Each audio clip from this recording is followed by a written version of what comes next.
Chapter 14. Dr. Moreau Explains.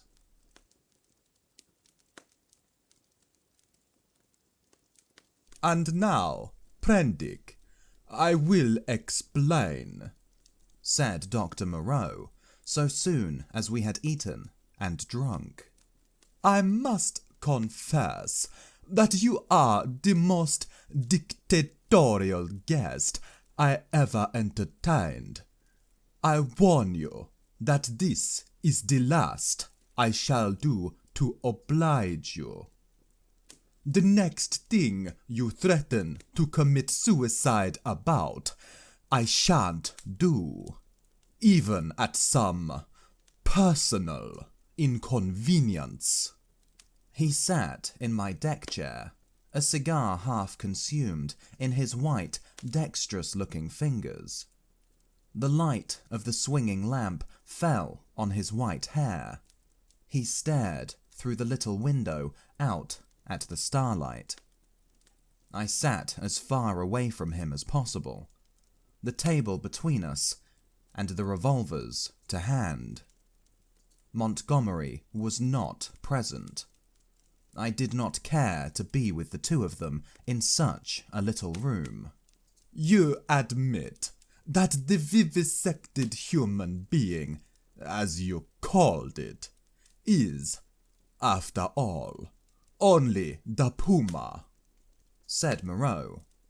He had made me visit that horror in the inner room to assure myself of its inhumanity. It is the puma, I said. Still alive, but so cut and mutilated as I pray I may never see living flesh again. Of all the vile— Never mind that. At least, spare me those youthful horrors. Montgomery used to be just the same. You admit that it is the puma. Now be quiet, while I reel off my physiological lecture to you. And, forthwith, beginning in the tone of a man supremely bored, but presently warming a little, he explained his work to me. He was very simple and convincing. Now and then there was a touch of sarcasm in his voice. Presently I found myself hot with shame at our mutual positions. The creatures I had seen were not men, had never been men. They were animals, humanized animals, triumphs of vivisection. You forget all that a skilled vivisector can do with living things, said Moreau. For my own part, I'm puzzled why the things I have done here have not been done before. Small efforts, of course, have been made. Amputation, tongue cutting, excisions. Of course, you know a squint may be induced, or cured, by surgery. Then, in the case of excisions, you have all kinds of secondary changes, pigmentary disturbances, modifications of the passions, alterations in the secretion of fatty tissue. I have no doubt you have heard of these things. Of course, said I. But these foul creatures of yours— All in good time, said he, waving his hand at me. I am only beginning. Those are trivial cases of alteration. Surgery can do better things than that. There is building up as well as breaking down and changing. You have heard, perhaps, of a common surgical operation resorted to in cases where the nose has been destroyed. A flap of skin is cut from the forehead, turned down on the nose, and heels in the new position. This is a kind of grafting in a new position of part of an animal upon itself. Grafting of freshly obtained material from another animal is also possible. The case of teeth, for example. The grafting of skin and bone is done to facilitate healing. The surgeon places in the middle of the wound pieces of skin snipped from another animal, or fragments of bone from a victim freshly killed. Hunter's cockspur, possibly you have heard of that, flourished on the bull's neck, and the rhinoceros rats of the Algerian zouaves are also to be thought of. Monsters manufactured by transferring a slip from the tail of an ordinary rat to its snout and allowing it to heal in that position. Monsters manufactured, said I. Then you mean to tell me? Yes. These creatures you have seen are animals, carven and wrought into new shapes.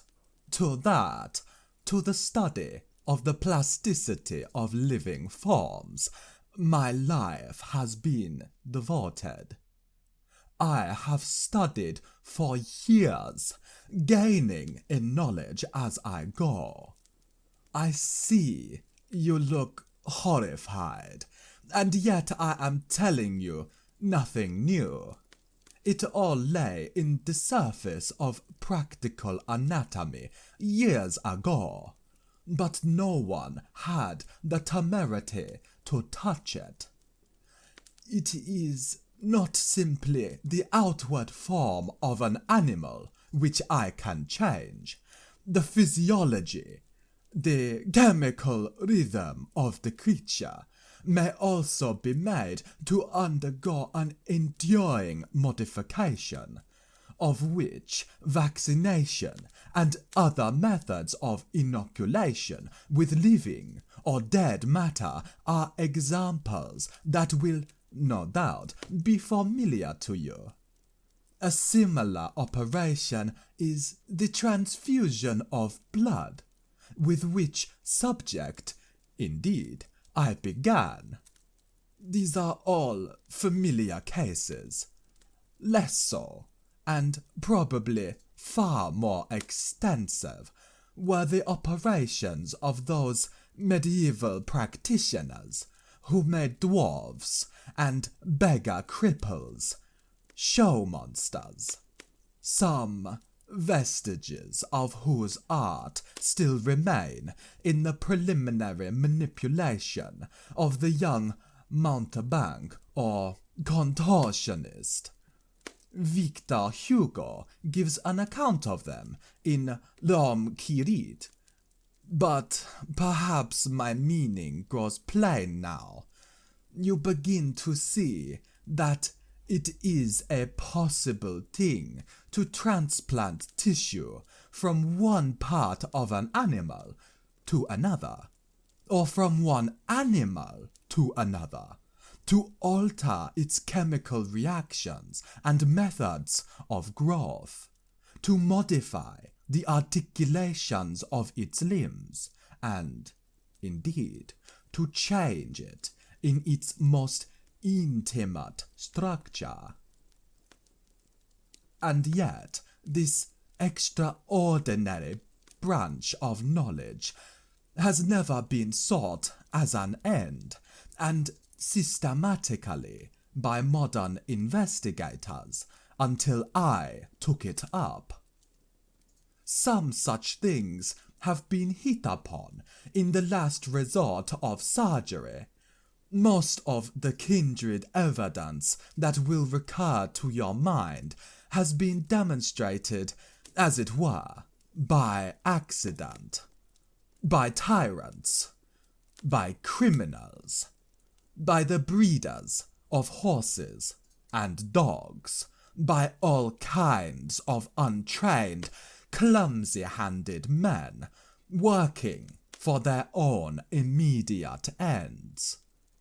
I was the first man to take up this question armed with antiseptic surgery and with a really scientific knowledge of the laws of growth. Yet one would imagine it must have been practiced in secret before.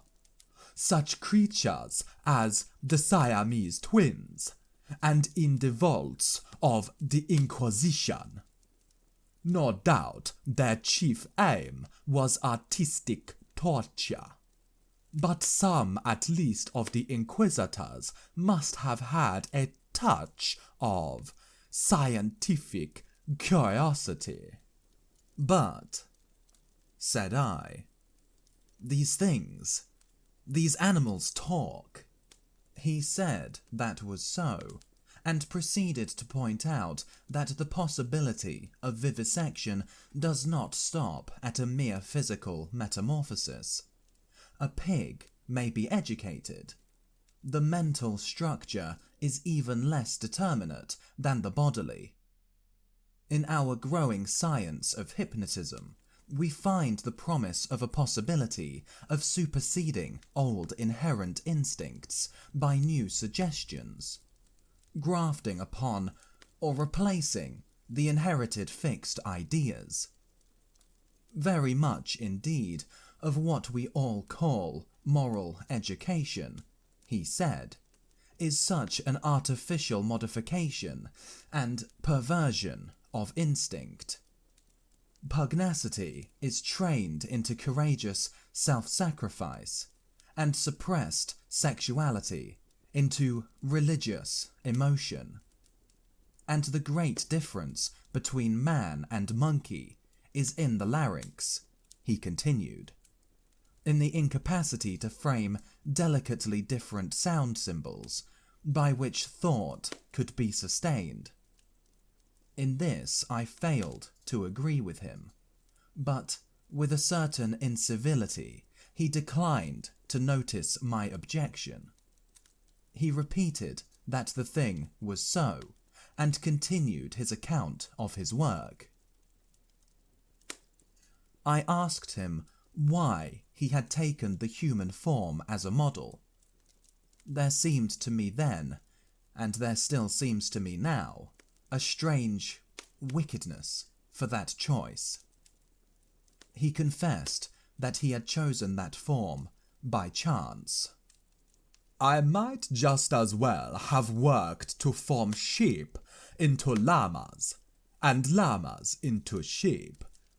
I suppose there is something in the human form that appeals to the artistic turn of mind more powerfully than any animal shape can. But I've confined myself to man-making. Once or twice. He was silent, for a minute perhaps. These years, how they have slipped by, and here I have wasted a day saving your life, and am now wasting an hour explaining myself. But, said I still do not understand. Where is your justification for inflicting all this pain? The only thing that could excuse vivisection to me would be some application. Precisely, said he. But, you see, I am differently constituted. We are on different platforms. You are a materialist.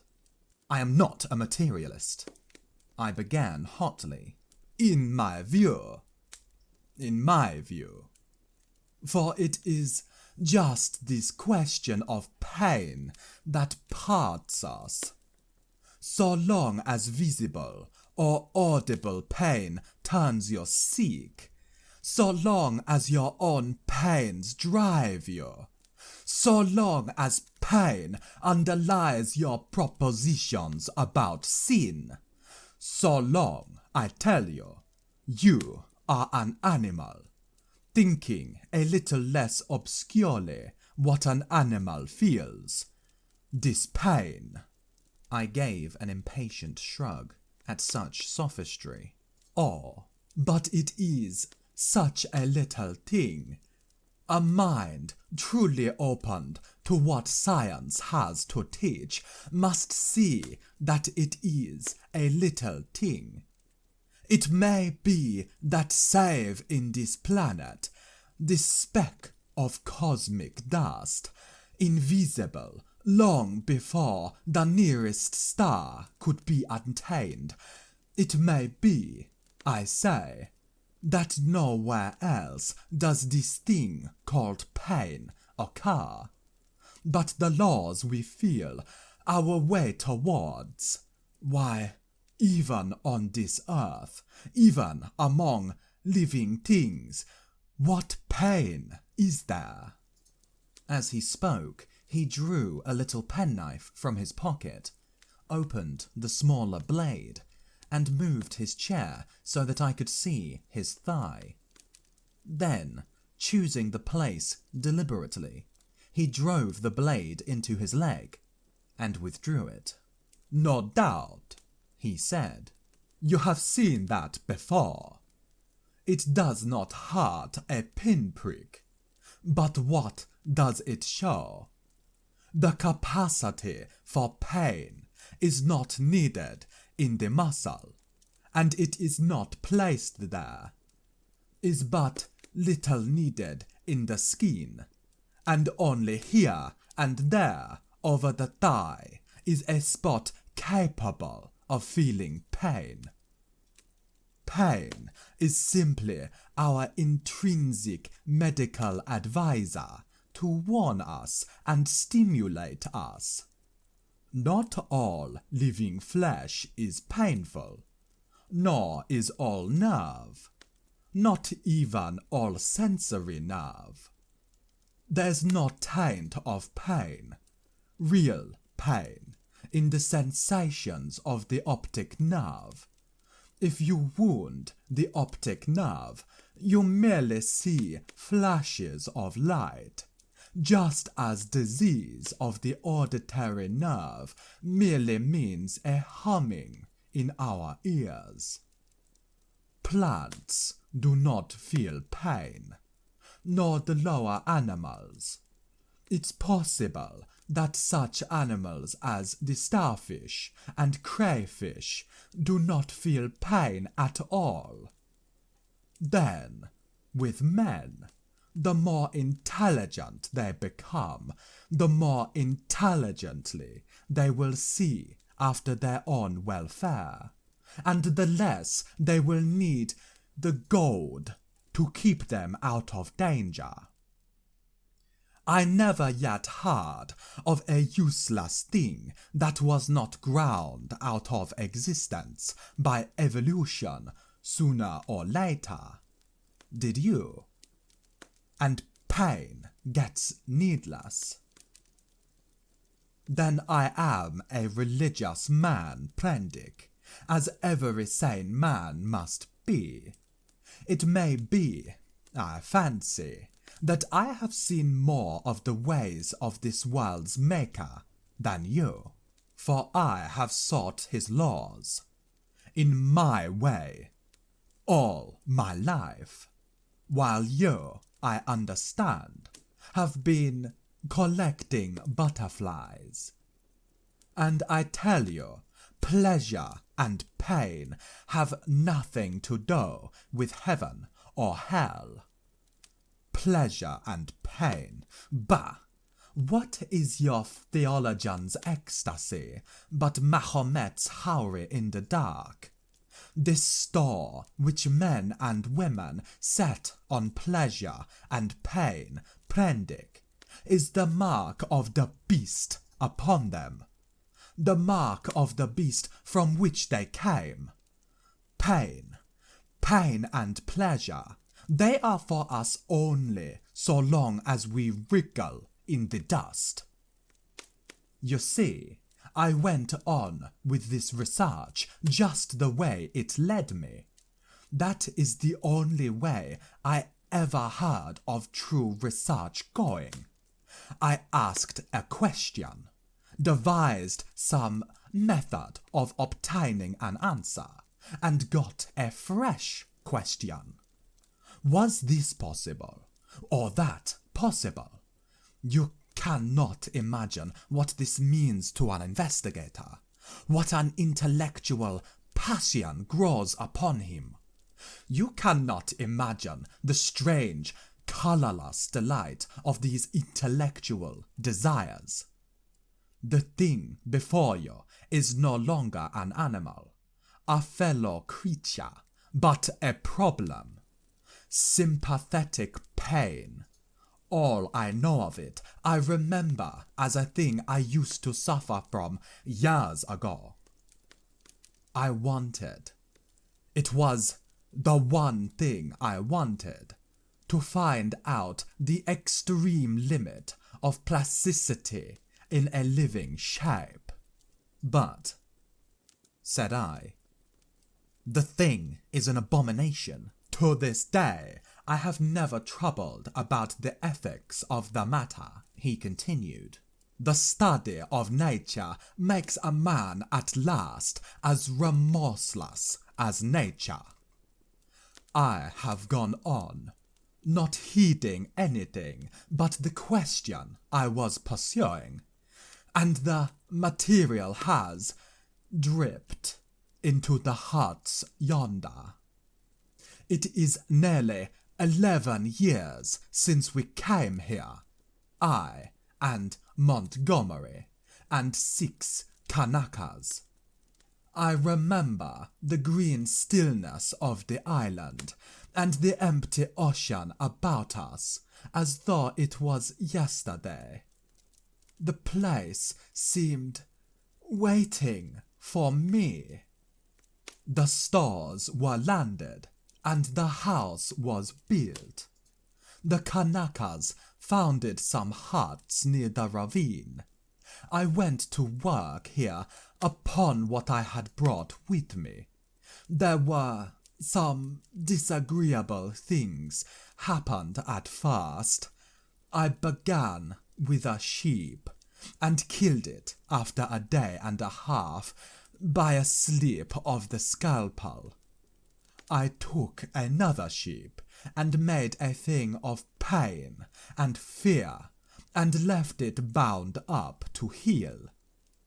It looked quite human to me when I had finished it, but when I went to it, I was discontented with it. It remembered me, and was terrified beyond imagination, and it had no more than the wits of a sheep. The more I looked at it, the clumsier it seemed, until at last I put the monster out of its misery. These animals without courage, these fear-haunted, pain-driven things without a spark of pugnacious energy to face torment, they are no good for man-making. Then I took a gorilla I had, and upon that, working with infinite care and mastering difficulty after difficulty, I made my first man. All the week, night and day, I moulded him. With him, it was chiefly the brain that needed moulding. Much had to be added, much changed. I thought him a fair specimen of the negroid type when I had finished him, and he lay bandaged, bound and motionless before me. It was only when his life was assured that I left him and came into this room again and found Montgomery much as you are. He had heard some of the cries as the thing grew human, cries like those that disturbed you so. I didn't take him completely into my confidence at first, and the Kanakas too had realized something of it. They were scared out of their wits by the sight of me. I got Montgomery over to me, in a way, but I and he had the hardest job to prevent the Kanakas deserting. Finally, they did, and so we lost the yacht. I spent many days educating the brute. Altogether, I had him for 3 or 4 months. I taught him the rudiments of English, gave him ideas of counting, even made the thing read the alphabet. But at that, he was slow, though I've met with idiots slower. He began with a clean sheet, mentally, had no memories left in his mind of what he had been. When his scars were quite healed, and he was no longer anything but painful and stiff, and able to converse a little, I took him yonder and introduced him to the Kanakas as an interesting stowaway. They were horribly afraid of him at first, somehow, which offended me rather, for I was conceited about him. But his ways seemed so mild, and he was so abject, that after a time they received him and took his education in hand.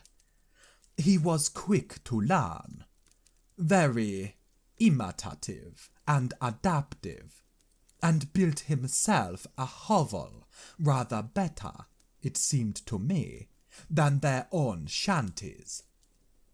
There was one among the boys, a bit of a missionary, and he taught the thing to read, or at least to pick out letters, and gave him some rudimentary ideas of morality. But it seems the beast's habits were not all that desirable. I rested from work for some days after this, and was in a mind to write an account of the whole affair to wake up English physiology. Then I came upon the creature, squatting up a tree and gibbering at 2 of the Kanakas who had been teasing him. I threatened him, told him the inhumanity of such a proceeding, aroused his sense of shame, and came home resolved to do better before I took my work back to England. I have been doing better, but somehow the things drift back again. The stubborn beast flesh grows day by day back again. But I mean to do better things still. I mean to conquer that. This puma. Ah, but that's the story. All the Kanaka boys are dead now. One fell overboard of the launch, and one died of a wounded heel that he poisoned in some way with plant juice. 3 went away in the yacht, and I suppose and hope were drowned. The other one was killed. Well, I have replaced them, Montgomery went on much as you are disposed to do at first, and then what became of the other one? Said I, sharply. The other Kanaka who was killed. The fact is, after I had made a number of human creatures, I made a thing. He hesitated. Yes? Said I. It was killed. I don't understand. Said I. Do you mean to say it killed the Kanaka? Yes, it killed several other things that it caught. We chased it for a couple of days. It only got loose by accident. I never meant it to get away. It wasn't finished. It was purely an experiment. It was a limbless thing with a horrible face that writhed along the ground in a serpentine fashion. It was immensely strong and in infuriating pain. It lurked in the woods for some days until we hunted it, and then it wriggled into the northern part of the island, and we divided the party to close in upon it. Montgomery insisted upon coming with me. The man had a rifle, and when his body was found, one of the barrels was carved into the shape of an S, and very nearly bitten through. Montgomery shot the thing. After that, I stuck to the ideal of humanity, except for little things. He became silent. I sat in silence, watching his face. So, for 20 years altogether, counting 9 years in England, I have been going on. And there is still something in everything I do that defeats me, makes me dissatisfied, challenges me to further effort. Sometimes I rise above my level. Sometimes I fall below it. But always I fall short of the things I dream. The human shape I can get now, almost with ease, so that it is lithe and graceful, or thick and strong. But often there is trouble with the hands and the claws, painful things that I dare not shape too freely, but it is in the subtle grafting and reshaping one must needs do to the brain that my trouble lies. The intelligence is often oddly low, with unaccountable blank ends, unexpected gaps, and least satisfactory of all is something that I cannot touch, somewhere I cannot determine where, in the seat of the emotions. Cravings, instincts, desires that harm humanity. A strange, hidden reservoir to burst forth suddenly and inundate the whole being of the creature with anger, hate, or fear. These creatures of mine seemed strange and uncanny to you so soon as you began to observe them, but to me, just after I make them, they seem to be indisputably human beings. It's afterwards, as I observe them, that the persuasion fades. First one animal trait, then another, creeps to the surface and stares out at me.